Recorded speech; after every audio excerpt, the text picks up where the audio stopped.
Hello everyone, मैं doctor प्रगति गुप्ता और आज इस वीडियो में हम बात करने वाले हैं कुछ ऐसे प्रिकॉशंस जो हमें फॉलो करनी चाहिए समर्स के दौरान, ताकि किडनी फेलियर के पेशेंट के अंदर और कोई सुपर इम्पोज्ड इन्फेक्शंस ना आए। जैसे कि हम जानते हैं जो विंटर्स होती हैं हेल्दी सीज़न माना जाता है, बीमारियां बहुत ज़्यादा देखने को नहीं मिलती है।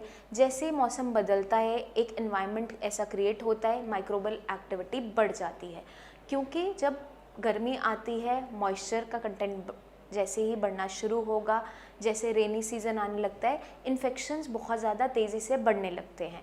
गर्मी में रेनी सीज़न में हमें अगर इन्फेक्शन से बचना है तो कुछ प्रिकॉशंस हमें साथ में रखना ज़रूरी है, क्योंकि अगर कोई ऑलरेडी सफ़र कर रहा है किडनी फेलियर की बीमारी से, उसकी बॉडी अफोर्ड नहीं कर सकती और किसी इन्फेक्शन को झेलना, क्योंकि पेशेंट की बॉडी में ऑलरेडी क्रिएटिनिन लेवल्स बढ़े हुए होते हैं। अगर पेशेंट को बुखार आता है तो क्रिएटिनिन लेवल बहुत तेज़ी से जंप कर जाते हैं। तो कुछ ऐसी प्रिकॉशंस हैं जिनको फॉलो करते हुए हम पेशेंट को फीवर से, बाकी इन्फेक्शन से बचा सकते हैं।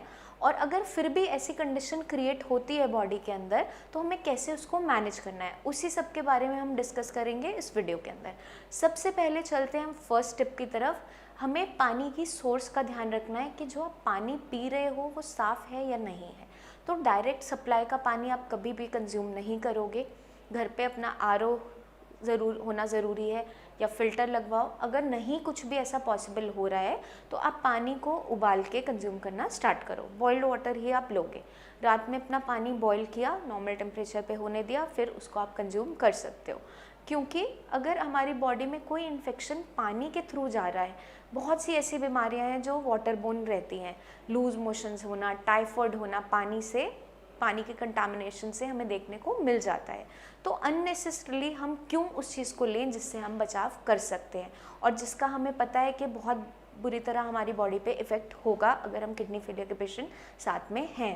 तो आपको क्या करना है, पानी आप बॉइल्ड फॉर्म में कंज्यूम करोगे।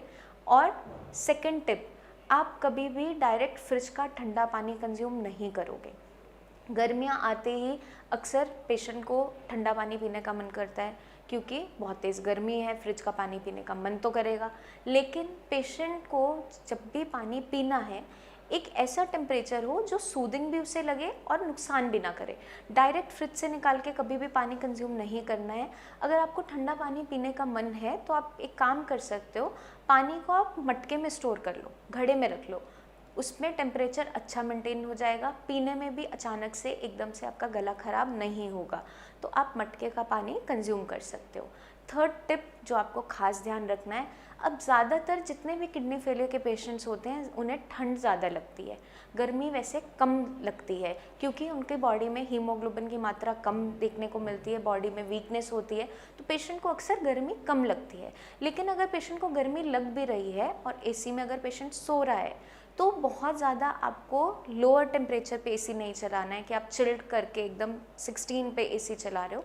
आपको एक नॉर्मल रूम टेम्परेचर मेंटेन करना है। अगर आप सो रहे हो तो आप पतला एसी शीट अपना साथ में रखोगे और जो टेम्परेचर रूम का मेंटेन कर रहे हो वो आप अपना 26-27 के अराउंड मेंटेन करो, जो नॉर्मल रूम टेम्परेचर पे आपको सूदिंग रहे।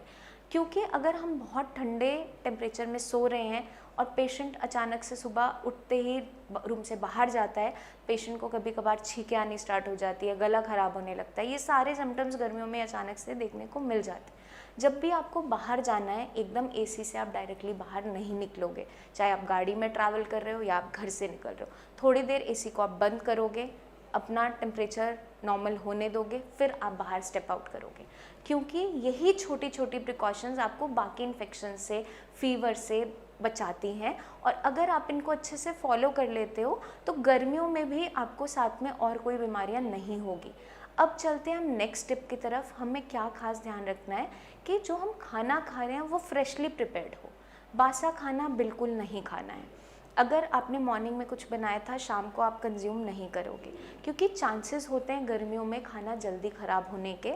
अगर आप बासा खाना खा रहे हो, उससे आपको कोई लूज़ मोशन स्टार्ट हो गई, साथ में फीवर आ गया, तो वो पेशेंट की बॉडी अफोर्ड नहीं कर सकती इन्फेक्शन को उठाने का, क्योंकि पेशेंट की बॉडी ऑलरेडी वीक है। तो हमें कुछ ऐसी बेसिक प्रिकॉशंस का ध्यान रखना ज़रूरी हो जाता है, ताकि आप गर्मियों में भी अपनी जो हेल्थ है उसको बचा सको और और ज़्यादा बीमारियां अपने हिस्से ना जोड़ो।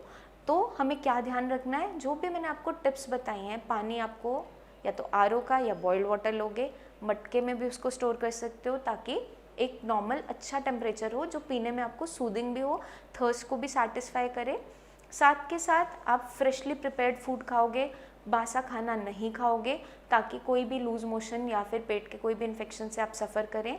और डायरेक्ट एसी से आपको एकदम से बाहर नहीं निकलना है, नॉर्मल टेम्परेचर होने दोगे, फिर स्टेप आउट करोगे।